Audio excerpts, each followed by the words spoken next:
திருச்சிற்றம்பலம். திருவாசகத்தின் 2ஆம் பாடலான கீர்த்தி திரு அகவல் எனும் பாடலின் பொருளை அறிந்து கொண்டிருக்கிறோம்.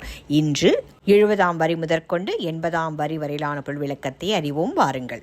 பாண்டூர் தன்னில் ஈண்ட இருந்தும் தேவூர் தென்பால் திகழ்தரு தீவில் கோவார் கோலம் கொண்ட கொள்கையும் தேனமர் சோலை திருவாரூரில் ஞானம் தன்னை நல்கிய நன்மையும் இடைமருதனில் ஈண்ட இருந்து படிம பாதம் வைத்த அப்பரிசும் ஏகம்பத்தின் இயல்பாயிருந்து பாகம் பெண்ணொடு ஆயின பரிசும் திருவாஞ்சியத்தில் சீர்பெற இருந்து.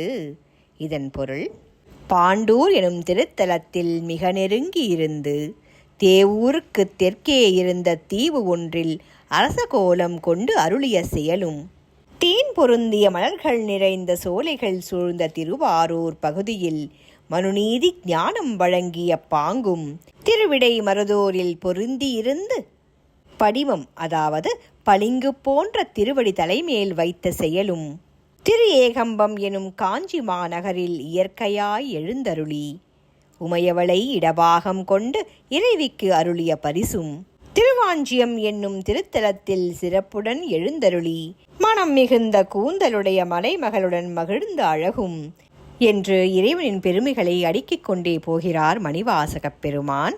மீதத்தை அடுத்த பதிவில் சந்திப்போம். நன்றி, வணக்கம்.